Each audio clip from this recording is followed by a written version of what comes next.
yakni mahabbatur Rasul sallallahu alaihi wasallam.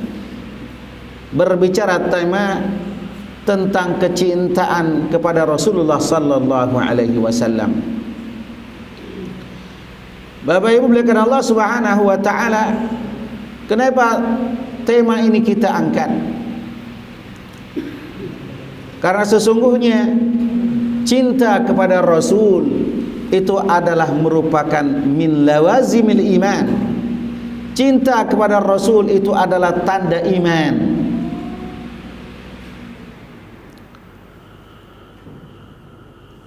Allah Subhanahu wa taala mengatakan dalam surah An-Nisa ayat 54, "Fala wa rabbika la yu'minuna hatta yuhakkimuka fima shajara bainahum, thumma la yajidu fi anfusihim harajan mimma qadaita wa yusallimu taslima."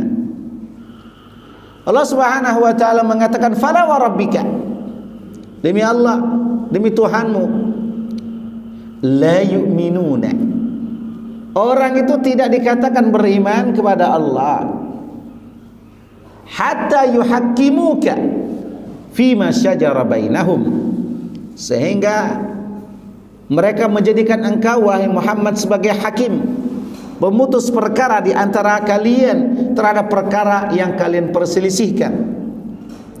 Tsumma la yajidu fi anfusihim harajan mimma qadaita wa yusallimu taslima. Kemudian tidak terdapat dalam diri mereka suatu halangan untuk melaksanakan apa yang telah menjadi keputusan engkau wahai Muhammad.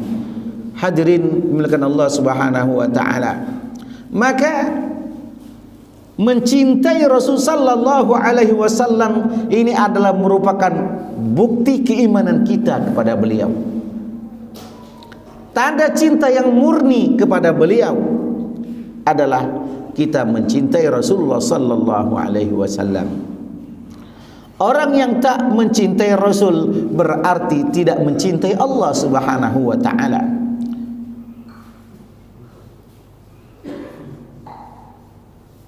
Dalam hadis dikatakan kita mau cinta kepada siapa saja, kepada anak istri kita, kepada saudara kita, kepada siapa saja, tapi cinta itu tidak boleh melebihi cinta kita kepada Rasul sallallahu alaihi wasallam. La yu'minu ahadukum, kata Rasul, tidaklah sempurna dan tidaklah kalian dianggap orang yang beriman hatta yuhibbani, sampai kalian mencintai aku, melebihi cintanya kepada anaknya, kepada orang tuanya, dan melebihi cinta daripada semua makhluk yang ada di muka bumi ini. Hadirin mulakan Allah Subhanahu wa taala. Suatu ketika ada seorang datang kepada Rasul sallallahu alaihi wasallam menanyakan mata sa'ah. Ada orang datang kepada Nabi, tiba-tiba nanya mata sa'ah, kapan hari kiamat itu terjadi? Rasul balik bertanya, Bapak Ibu, wa madza a'datta laha, apa yang kau persiapkan terhadap kiamat yang engkau tanyakan itu? Maka orang tersebut jawabannya simpel, Bapak Ibu, hubballah wa rasulihi, cinta Allah dan cinta Rasul. Ini orang yang datang ini adalah bukan sahabat-sahabat yang terkenal, tidak. Termasuk Arab Badui yang datang pada Rasul, Nabi, kapan kiamat tiba? Dia bertanya tentang kapan kiamat terjadi, tapi Nabi balik bertanya, apa yang kau persiapkan untuk menghadapi kiamat tersebut? Jawabannya simpel pula, Bapak Ibu. Apa? Hubballah wa rasuli, cinta Allah dan Rasulnya. Maka apa dijawab oleh Nabi sallallahu alaihi wasallam? Al mar'u ma'man ahabba, seseorang akan bersama dengan orang yang dicintainya. Subhanallah, Bapak Ibu. Kalau kita cinta kepada Rasul, maka insya Allah dengan izin Allah dan Rasulnya, kita akan bersama Rasul di surga Allah Subhanahu wa ta'ala.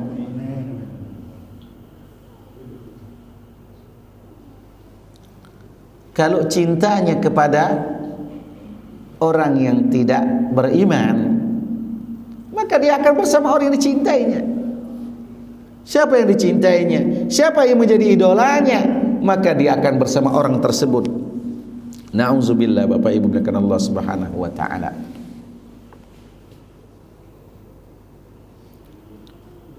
Cinta kepada Rasul merupakan satu bukti orang tersebut akan mendapatkan manisnya iman.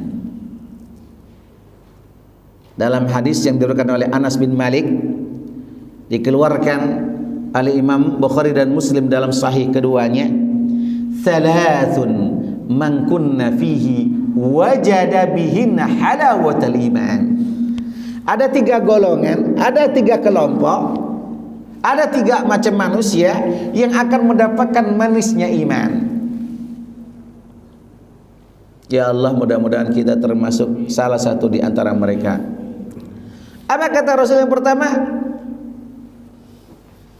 Wa an yuhibballahu wa rasulihi wa an yuhibballahu wa rasulahu aktsara mimma siwahuma. Ia mencintai Allah dan Rasulnya lebih dari segala-galanya.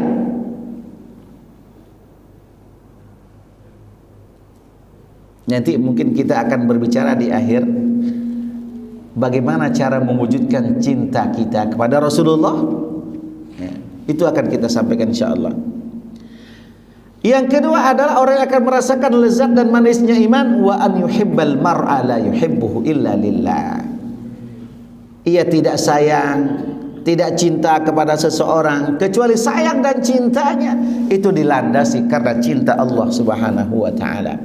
Bapak Ibu, cinta yang tidak dilandasi kepada cinta kepada Allah dan Rasulnya itu akan berakhir dengan permusuhan. Persahabatan yang tidak dilandasi karena cinta kepada Allah akan kandas di tengah jalan. Semua perbuatan yang tidak didasari karena cinta kepada Allah dan Rasulnya akan sia-sia belaka. Maka orang yang akan merasakan manis dan lezatnya iman yang kedua adalah wa an yuhibbal mar'a la yuhibbuhu illa lillah. Ia tidak cinta, tidak sayang kepada seseorang kecuali cintanya itu dilandasi karena cinta kepada Allah Subhanahu wa ta'ala.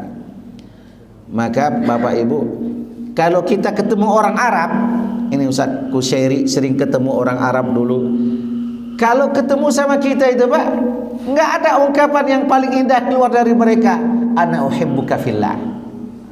Aku cinta kepada Anda karena Allah. Kita jarang Pak dalam kehidupan kita selama berinteraksi sama teman kita, sahabat kita, keluar dari mulut teman kita itu, aku cinta engkau karena Allah.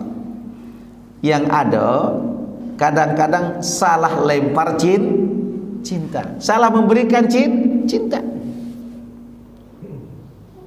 Yang ketiga, orang yang akan merasakan manisnya iman, wa an yakraha an ya'uda fil kufri ba'da an anqadhahu Allah kama yukrahu an yuqdhafa finnar. Orang yang akan merasakan manisnya iman adalah orang yang benci terhadap dirinya untuk kembali kepada perbuatan jahiliyah, kembali melakukan perbuatan kekafiran, kemusyrikan setelah Allah Subhanahu wa ta'ala selamatkan ia. Maka kita berdoa juga bagian yang ketiga ini, wahai Allah, jauhkan kami dari perbuatan orang-orang kafir, jauhkan kami dari perbuatan-perbuatan orang musyrik dan jahiliyah, dan jauhkan kami dari cenderung kepada mereka. Jadikan cinta kami hanya cinta kepada Allah dan Rasulnya. Hadirin melakukan Allah Subhanahu wa ta'ala. Cinta kepada Rasul akan mengalahkan semua dan menghalangi apa saja yang berada dalam kehidupan kita dan yang kita hadapi.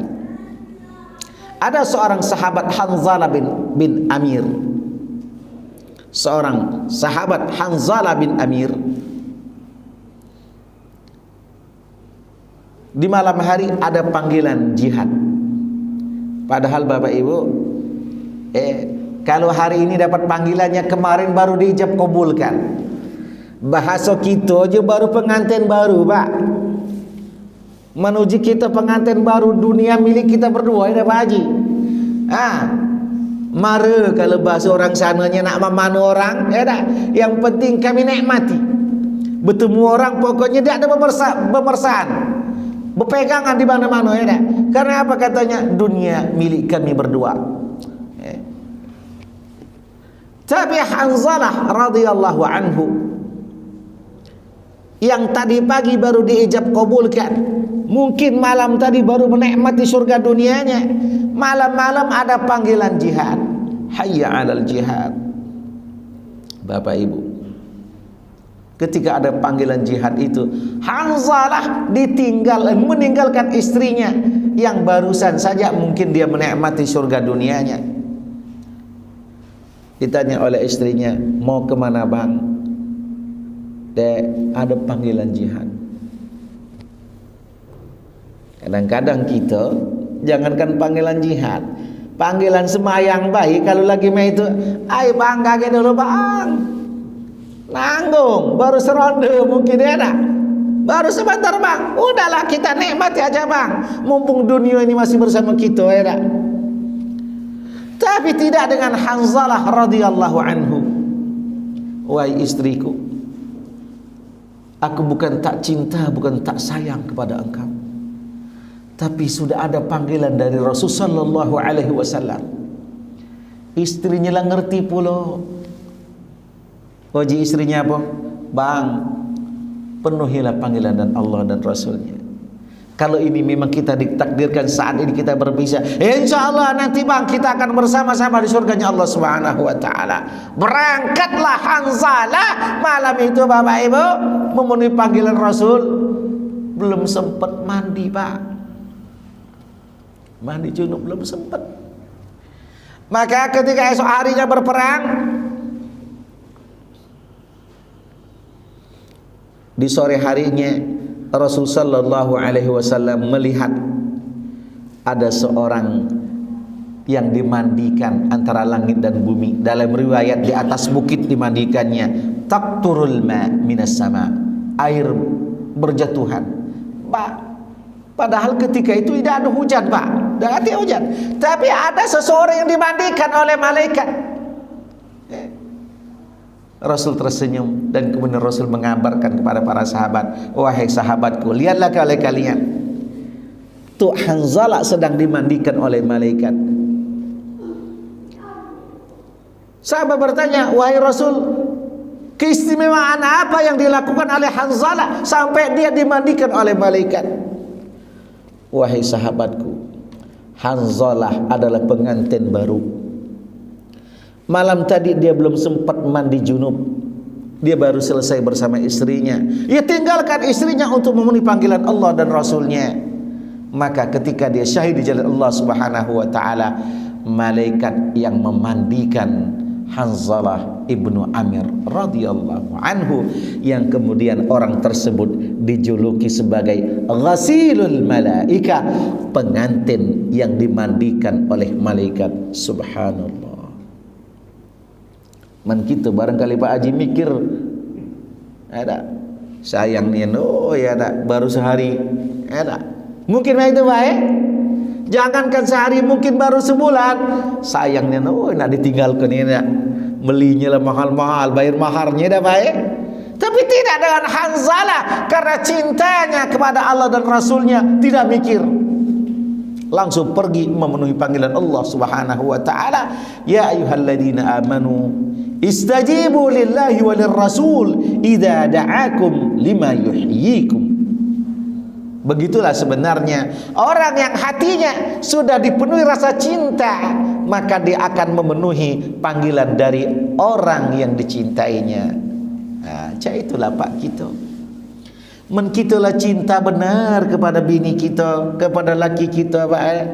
Kadang-kadang kita lagi ngapo Pak Bang, ya tunggulah deh, pasti kita akan penuhi panggilan dan permohonan istri atau suami kita. Kenapa? Karena kita sudah kandung cinta.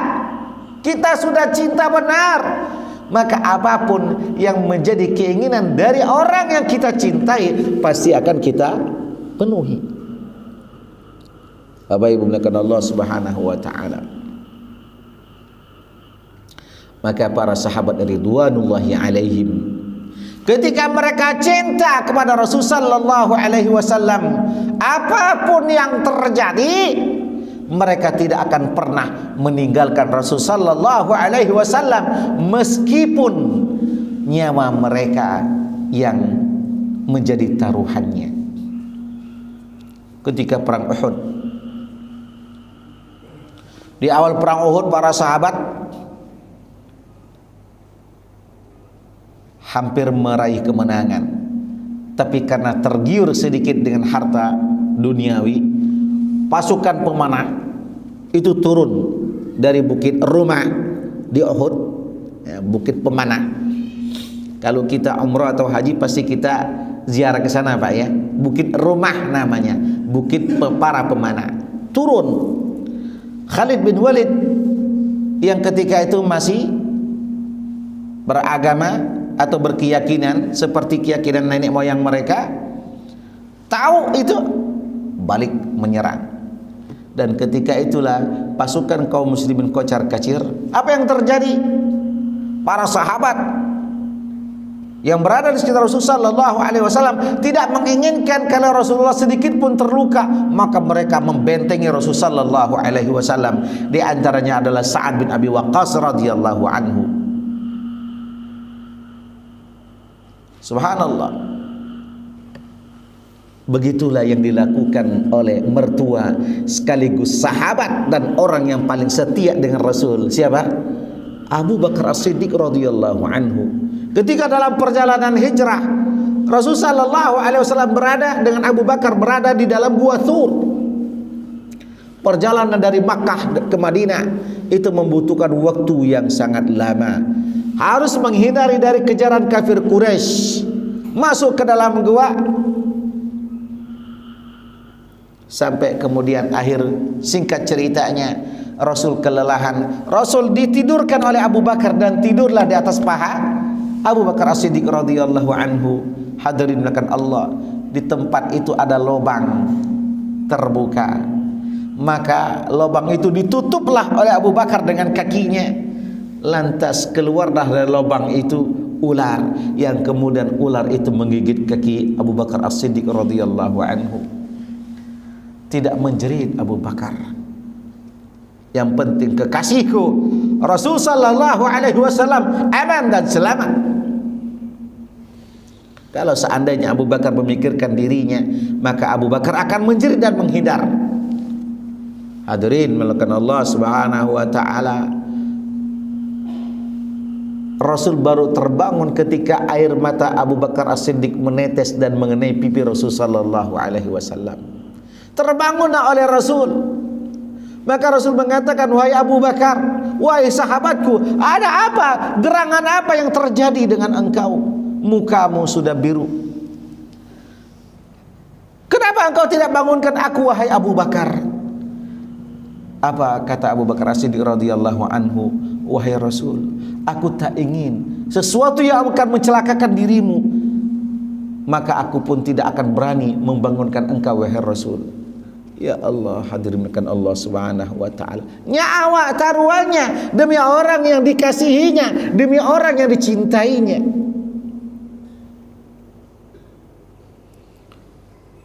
Setelah itu Rasul sallallahu alaihi wasallam melakukan sesuatu untuk menghilangkan bisa dari ular tersebut, sehingga Rasul sallallahu alaihi wasallam berdoa dan menyatakan kepada Allah Subhanahu wa taala, menyaksikan keimanan dan kesetiaan Abu Bakar As-Siddiq radhiyallahu anhu, sampai Allah Subhanahu wa taala abadikan cerita di dalam surah At-Taubah, idhuma fil ghar yuqalu li sahibihi la tahzan innallaha ma'ana. Subhanallah. Cinta yang melebihi cinta kepada istri, anak atau suaminya, yang menjadikan orang-orang yang berada bersama Rasul sallallahu alaihi wasallam siap berjuang dan melindungi Rasulullah sallallahu alaihi wasallam. Bapak Ibu muliakan Allah Subhanahu wa taala, kalau tadi kita sudah berbicara dalil ayat, cerita bagaimana cintanya para sahabat pada Rasulullah sallallahu alaihi wasallam, lantas apa upaya yang bisa kita lakukan untuk dikatakan kita termasuk orang yang cinta kepada Rasulullah sallallahu alaihi wasallam? Minimal ada 4 jawaban upaya yang harus kita lakukan agar kita termasuk orang yang mencintai Rasul sallallahu alaihi wasallam. Yang pertama adalah yusaddiqu ma jaa bihi, membenarkan apa yang dibawa oleh Rasul sallallahu alaihi wasallam. Membenarkan apa yang disampaikan oleh beliau kepada kita sebagai umatnya. Tidak pernah meragukan apa yang disampaikan oleh beliau, apa yang dibawa oleh beliau, seperti orang-orang yang dulu mendustakan Rasul sallallahu alaihi wasallam. Musaddiqun lima jaa bihi, membenarkan apa yang diberitakan oleh Rasul, apa yang dibawa oleh Rasul, tak sedikit pun ada keraguan di dalam jiwa kita. Maka dalam ayat yang tadi kita sampaikan, fala wa rabbika la yu'minuna hatta yuhaqqimuka fima syajara bainahum.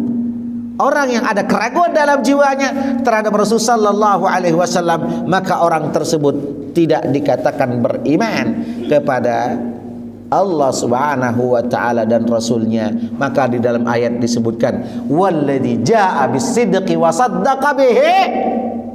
Apa kata Allah? Ulaika humul muttaqun.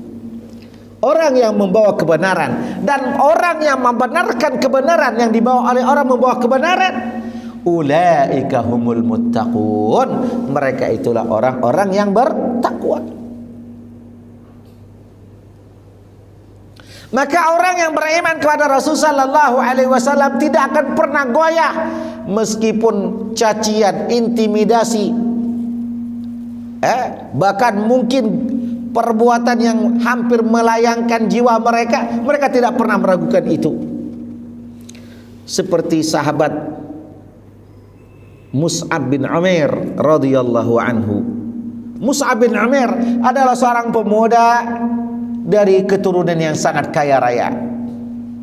Bapak Ibu, Mus'ab bin Umair itu kalau keluar dari rumahnya ketika masih di Makkah, minyak wangi yang dipakai oleh Mus'ab bin Umair itu akan tercium dari ujung ke ujung Mekah.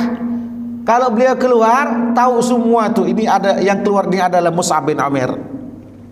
Maka semua perempuan, janda dan gadis-gadis akan keluar untuk mendapatkan perhatian Mus'ab bin Umair.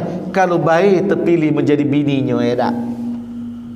Tapi Bapak Ibu muliakan Allah Subhanahu wa taala, ketika dia menyatakan keislaman, ancaman, intimidasi mulai didapatkan dari orang yang paling ia cintai. Siapa?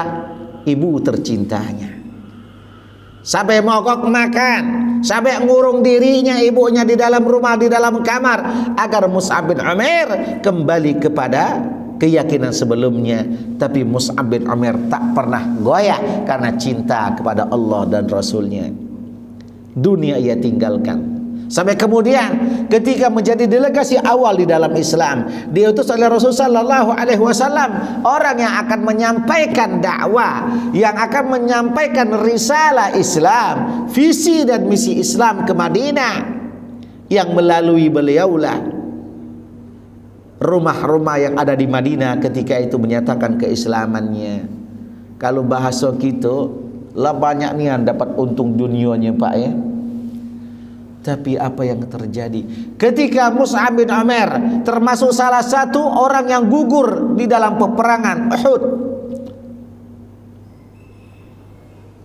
ketika akan dikafankan, ternyata kain kafannya tidak cukup, ditarik ke atas kaki terbuka, ditarik ke bawah kepala terbuka. Dan muji Rasul, kalau begitu ambillah apa yang bisa menutupi tubuhnya dan kemudian kita kuburkan ia dengan itu semua. Subhanallah.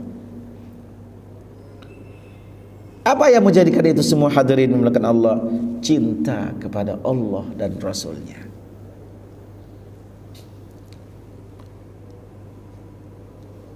Jangan ada keraguan. Yakinlah kita, cinta kita akan berbuah manis. Karena salah satu bentuk cinta kita kepada Rasul sallallahu alaihi wasallam itu adalah membenarkan apa yang dibawa oleh beliau, karena beliau tidak pernah berbicara kecuali itu berdasarkan wahyu. Wa ma yantiqu 'anil hawa in huwa illa wahyu yuha. Yang pertama. Yang kedua, upaya agar kita termasuk orang yang mencintai Allah dan Rasulnya apa? Melaksanakan perintahnya dan menjauhi larangannya. Wa ma atakumur rasul fakhudhuhu wa ma nahakum anhu fantahu. Apa yang diperintahkan oleh Rasul lakukan, dan apa yang dilarang oleh beliau jauhi. Bapak Ibu mulakan Allah Subhanahu wa taala, sangat banyak perintah yang diperintahkan oleh Rasul, larangan yang dilarang oleh Rasul, tapi terkadang masih banyak pula yang belum kita lakukan dan masih banyak pula yang kita langgar. Maka melalui momen yang kita katakan tausiah dan peringatan Maulid Nabi yang disampaikan setiap tahun, itu adalah ajang evaluasi bagi kita. Sudah benarkah kita termasuk orang yang benar-benar mencintai dan mengikuti Rasulullah sallallahu alaihi wasallam? Yang kedua. Yang ketiga, membela Rasulullah sallallahu alaihi wasallam, baik beliau dalam ketika itu masih hidup ataupun setelah beliau kembali kepada Allah Subhanahu wa taala. Hadirin menekan Allah. Bagaimana pembelaan sahabat terhadap Rasul? Di antara yang tadi kita ceritakan, maka kita juga akan menceritakan momen lain bagaimanakah pembelaan para sahabat terhadap Rasul sallallahu alaihi wasallam. Hadirin yang berbahagia, suatu ketika Rasul sallallahu alaihi wasallam sakit di akhir hayat beliau, memanggil Bilal bin Rabah dengan mengatakan, wahai Bilal, aku sekarang sedang sakit, maka kumpulkan semua orang, wahai Bilal, panggil semua manusia agar mereka berkumpul di masjid. Aku akan sampaikan kepada mereka beberapa hal. Akhirnya Bilal memanggil dan mengumumkan, kumpullah semua orang-orang di dalam masjid, dan Rasul pun keluar dari rumah dengan dipapah oleh beberapa para sahabat. Kemudian Rasul didudukkan di atas mimbar. Rasul kemudian menyampaikan, wahai para sahabatku, apakah semua amanah telah aku sampaikan? Apakah semua yang berkaitan dengan kalian sudah aku lakukan, sudah aku tunaikan? Adakah janji-janji yang belum aku lakukan? Semua dijawab oleh para sahabat, sudah wahai para sahabat. Terakhir Rasul bilang, adakah di antara kalian yang pernah terzolimi olehku, yang hari ini aku belum meminta maaf dan minta ikhlas kepada kalian? Uji para sahabat, mana mungkin Rasul engkau menzalimi kami? Dak katik pak yang berangkat. Berdirilah seorang sahabat yang bernama Ukasyah. Wahai Rasul, ingatkah engkau dulu ketika peperangan akan dimulai dalam perang Uhud, perang Hon atau perang Badar? Ketika itu engkau memecut kudamu atau kuda berada di depan, tapi pecutanmu itu mengenai tubuhku, wahai Rasul. Kalau memang itu dianggap satu kezaliman atau hutang, wahai Rasul, maka hari ini aku tagih engkau, wahai Rasul. Wahai Rasulullah, siap, utarakan apa yang kau inginkan. Wahai Rasul, dulu cemeti itu mengenai aku, cemeti yang engkau pakai dan hari ini masih ada. Maka wahai Rasul, aku ingin cemeti itulah yang aku lakukan untuk minta qisas kepada engkau. Akhirnya Rasul menyuruh beberapa sahabat untuk datang kepada Fatimah dengan mengatakan setelah itu, wahai Fatimah, berikanlah cambuk atau cemeti itu kepada kami karena Rasul menginginkannya. mulai Fatimah gusar. Ada apa dengan hal yang demikian? Setelah sampai, maka cemeti itu dipegang oleh Ukasyah. Beliau berdiri ingin melakukan apa yang seperti dia sampaikan. Maka berdirilah seorang sahabat yang paling setia, yakni Abu Bakar As-Siddiq radhiyallahu anhu. Wahai Ukasyah, akulah orang yang paling setia. Akulah yang selalu bersama Rasul dalam keadaan suka dan duka. Akulah yang bersama Rasul dalam keadaan apapun. Jika engkau ingin melakukannya itu kepada Rasulullah, lakukanlah itu kepadaku. Aku siap menerimanya. Tapi apa kata Rasul? Da'hu ya Abu Bakrin. Biarkan dia wahai Abu Bakar. Biarkan dia ingin melakukan itu kepadaku. Duduk akhirnya Abu Bakar. Berjalan lagi Ukasyah. Karena gak sabaran dan semua orang marah, berdirilah siapa? Umar bin Khattab. Wahai Ukasyah, tak akan kubiarkan kulit Rasul sedikit pun tersentuh oleh cemeti itu. Jika engkau akan melakukannya, maka pedang inilah yang akan memenggal lehermu. Tapi apa kata kata Rasulullah? Da'hu ya Umar. Jelas, biarkan dia Umar, duduklah engkau. Maju lagi. Sampai kemudian datanglah giliran Ali bin Abi Thalib, sahabat sekaligus menantu tersayang beliau. Apa kata Ali bin Abi Thalib? Wahai Ukasyah, engkau tahu aku adalah orang yang paling jago perang tanding one by one, satu lawan satu. Kalau engkau ingin melakukan itu, ayo kita perang tanding di mana dan pakai alat apa yang engkau sukai. Aku siap meladenimu. Karena Ali bin Abi Thalib ini orang yang mampu mengalahkan orang yang tak pernah terkalahkan dari kafir Quraisy. Siapa? Amru ibn Wuddin. Amru ibn Wuddin itu adalah merupakan jagoan kafir Quraisy yang selalu menang dalam perang tanding one by one, satu lawan satu. Suatu ketika perang Khandaq,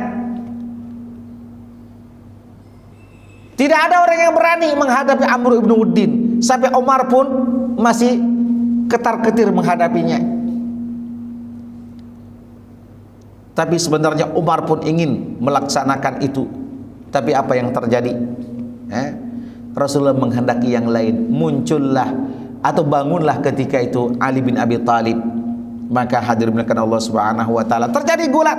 Enggak lama, hanya berapa jurus, Ali bin Abi Thalib mampu mengangkat pedang Zulfikarnya, dan akhirnya Amru ibnu Wuddin tubuhnya terbelah dua. Selesai. Padahal ketika itu dia menghina dan mengejek Ali bin Abi Thalib. Kau akan melawan aku wahai Ali. Dulu ayahmu saja enggak pernah menang sama aku, sekarang engkau akan melawan aku. Bahasa kita kecil, kesombongan tadi hanya sebentar dibinasakan oleh Allah Subhanahu wa taala. Bapak Ibu, semakin maju Ukasyah, sudah hampir dekat dengan Rasul itu, muncul dua pemuda surga, yakni Hasan dan Husain, sambil memelas sekaligus merayu, wahai paman, jangan engkau lakukan itu kepada kakek kami. Kakek kami sedang sakit wahai paman. Jika engkau ingin melakukannya, lakukanlah kepada kami. Maka meneteslah air mata Rasulullah sallallahu alaihi wasallam melihat anak dan cucunya. Tidak ingin agar kakeknya mendapatkan satu sakit ataupun apa terhadap diri beliau. Tapi apa kata Rasul? Biarkan wahai anakku, biarkan dia mendapatkan apa yang ia inginkan.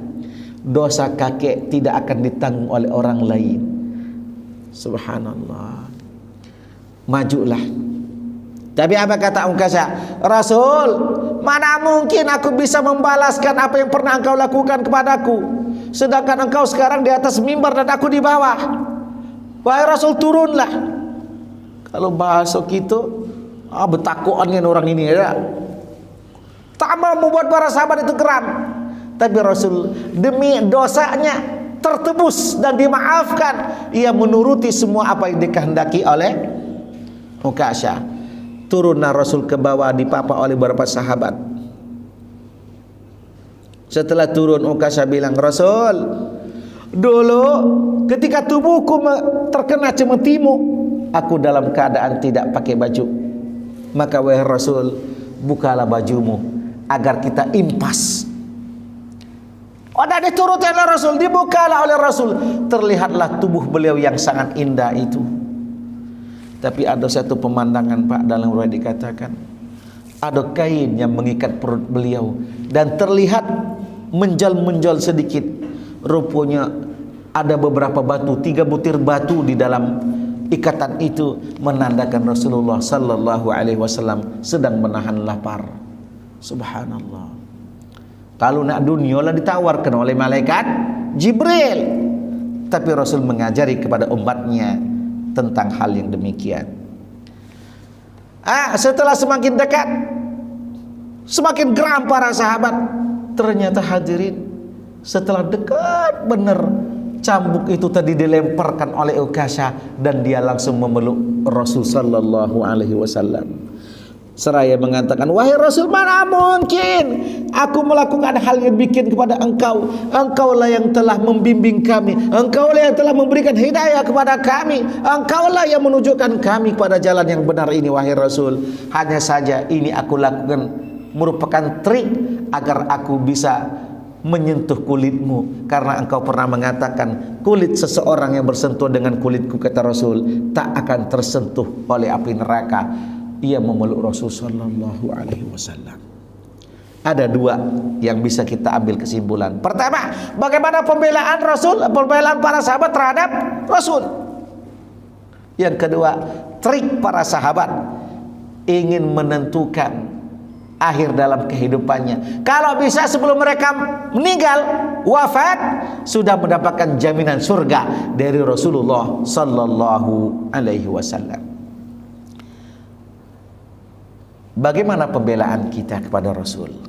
Hari ini, kemarin, mungkin orang-orang sahabat, saudara kita yang berada di belahan bumi lainnya melakukan pembelaan terhadap Rasul sallallahu alaihi wasallam. Kasus yang dilakukan oleh seseorang yang tak bertanggung jawab menghina Rasul sallallahu alaihi wasallam. Maka demo di mana-mana bermunculan, boikot di mana-mana bermunculan. Itu tanda cinta dan pembelaan mereka terhadap Rasul sallallahu alaihi wasallam.